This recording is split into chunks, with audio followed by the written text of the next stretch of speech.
Bismillahirrahmanirrahim. Assalamualaikum warahmatullahi wabarakatuh. Perkenalkan, nama saya Dahmar Rashid.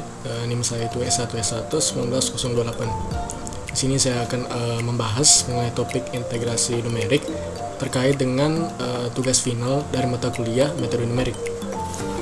Langsung saja, di bagian pertama itu kita akan memilih persamaan yang akan kita pakai nantinya dalam penyelesaian metode numerik ini. Nah, di sini persamaan yang saya pakai itu persamaan kuadrat dengan persamaannya yaitu 2x kuadrat tambah 5x tambah 20. Nah, saya juga menentukan batas bawah dan batas atasnya. Di sini batas bawahnya itu adalah 0 dan batas atasnya adalah 20. Kemudian metode pertama yang kita pakai itu adalah metode untuk mencari luas daerah yang pasti. Nah, di sini kita mulai dengan melakukan integral dari 2x kuadrat tambah 5x tambah 20 dx dengan menggunakan batas atas dan batas bawah tadi, sehingga hasil integralnya yaitu 2/3 x pangkat 3 ditambah 5/2 x pangkat 2 ditambah 20x. Kemudian dari hasil integral ini kita akan memasukkan batas atas dan batas bawahnya tadi. Pertama kita substitusikan batas atasnya sehingga menjadi 2/3 dikali 20 pangkat 3 ditambah 5/2 dikali 20 pangkat 2 ditambah 20 dikali 20 dikurang dengan substitusi dari batas bawahnya, yaitu 2/3 dikali 0 pangkat 3 ditambah 5/2 dikali 0 pangkat 2 ditambah 20 kali 0. Nah, sehingga hasil atau kalkulasi dari penjumlahan dan pengurangan ini yaitu 55.333,3 ditambah 1000 ditambah 400, sehingga hasil dari metode kalkulus untuk persamaan ini yaitu 6733,33. Nah, setelah melakukan metode kalkulus, selanjutnya kita akan melakukan metode Simpson yang akan kita jelaskan di tahap codingan. Langsung saja ke codingannya. Nah, di sini kita akan menjelaskan codingannya berbaris. Mulai dari paling atas itu import NumPy ASMP. Nah, NumPy ini adalah library seperti matematika yang digunakan untuk banyak fungsi seperti membuat urutan sequence atau melakukan operasi matematika dasar. Nah, selanjutnya di baris selanjutnya adalah kalkulus sama dengan 6733,33. Nah, di sini kita menginisialisasikan nilai kalkulus. Ini akan berguna nanti saat kita mencari galat dari operasi metode Simpson ini. Kemudian setelah itu kita mulai dengan melakukan inisiasi fungsi dengan melakukan penulisan sintaks fungsi di Python, yaitu def fungsi x.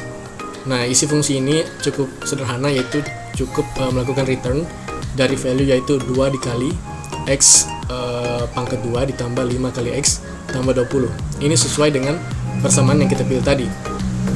Nah, dari fungsi ini parameter yang digunakan adalah parameter x, karena nanti kita akan melakukan substitusi x di looping dan pada akhirnya kita bisa mendapatkan hasil dari metode ini.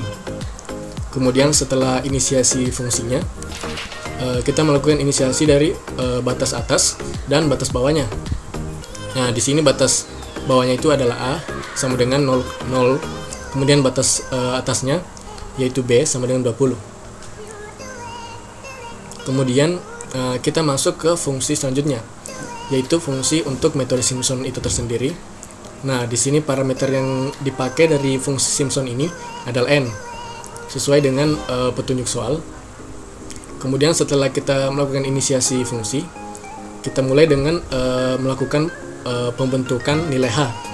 Nilai h ini diambil dari b kurang a dibagi dengan nilai n yang akan kita masukkan nanti di parameter fungsi Simpson ini. Setelah itu, di sini kita ambil nilai x. Nilai x ini yang akan disubstitusikan nanti di inisiasi fungsi tadi. Nah, di sini fungsi dari library NumPy ini akan dipakai, yaitu np.linspace a, b, n plus 1. Nah, arti dari codingan ini yaitu NP linspace ini akan membentuk urutan numerik dengan parameter dari A sampai B dengan interval atau selisih tiap angkanya itu adalah n tambah 1. Kemudian setelah proses inisiasi urutan numerik ini atau urutan angka-angka ini, kita selanjutnya lanjut ke inisiasi variabel total genap dan total ganjil. Nah, guna dari total genap dan total ganjil ini nantinya akan dimasukkan ke rumus utama dari metode Simpson ini. Karena kita akan melakukan looping, maka kita perlu inisiasi dulu total genap dan total ganjil sama dengan 0. Karena di setiap loop nanti total genap dan total ganjil ini akan terus bertambah sesuai dengan banyaknya n atau besarnya nilai n. Kemudian kita masuk ke sintaks yang bisa dibilang adalah sintaks utamanya di sini, yaitu looping. Nah, for i in range 1 sampai n, ini artinya bahwa dia akan melakukan looping dari angka 1 sampai angka di bawah n. Jadi misalnya kita ambil n4, maka dia akan melakukan looping dari angka 1, 2, dan 3 dan seterusnya untuk bermacam-macam nilai n. Nah, di dalam looping ini kita akan melakukan cek dengan seperti tadi menggunakan fungsi numpy, yaitu np.mode. Fungsi np.mode ini adalah membagi setiap nilai x atau setiap nilai i dengan 2. Jadi ini similar atau mirip dengan i modulus 2. Sama halnya seperti kita mencari nilai genap dan nilai ganjil. Nah, jika np mod i, 2 ini menghasilkan 0 atau nilai i ini adalah nilai genap, maka total genapnya akan melakukan pertambahan dengan cara total genap ini ditambah 2 kali fungsi dari x ke i atau x ke angka dari interval ini. Nah, kemudian else atau sebaliknya, jadi jika angka i-nya itu genap, maka dia akan melakukan perubahan pada variabel total genap. Sedangkan else, jika nilainya itu ganjil, maka yang mengalami perubahan adalah variabel total ganjil. Nah, di sini kita menyesuaikan dengan bentuk rumus asli dari metode Simpson. Jadi di metode Simpson itu setiap penjumlahan dari fungsi genap itu dikali 2, dan sedangkan untuk fungsi ganjil setiap penjumlahannya itu dikali 4. Setelah inisiasi atau proses dari looping ini selesai, selanjutnya hasil dari total genap dan total ganjil ini akan dipakai ke rumus utama, yaitu di rumus hasil. Di rumus hasil ini inisiasinya yaitu H dibagi 3 dikali dengan fungsi A atau fungsi dengan X0 ditambah dengan total ganjil ditambah total genap ditambah dengan fungsi B. Fungsi B ini artinya fungsi dengan X di urutan terakhir atau X ke N. Kemudian dari hasil yang telah didapat tadi, kita akan melakukan pembulatan ke 2 angka desimal saja, karena bisa saja hasil atau nilai dari proses hasil ini bisa saja hasil desimalnya itu panjang. Jadi kita akan menyesuaikan dengan nilai kalkulus yang ada di sini, yaitu hanya 2 angka di belakang koma. Selanjutnya, setelah hasil sudah didapatkan, masuk ke proses terakhir, di mana kita akan mencari galatnya.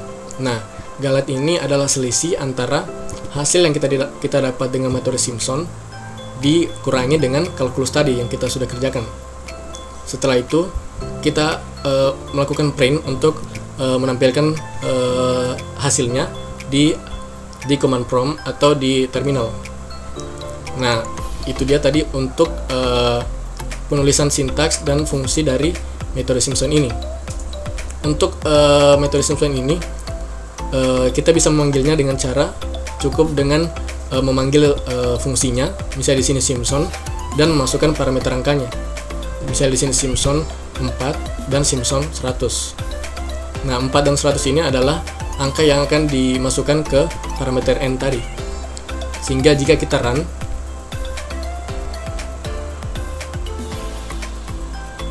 hasilnya akan seperti ini.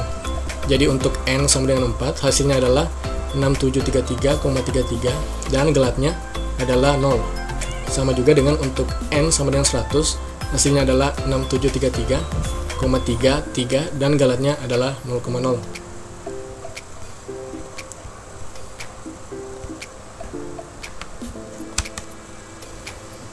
Baik, mungkin itu saja yang dapat saya jelaskan untuk proses metode numerik ini menggunakan metode kalkulus atau metode analitik dengan metode numerik, yaitu metode Simpson. Lebih dan kurangnya mohon dimaafkan. Wassalamualaikum warahmatullahi wabarakatuh.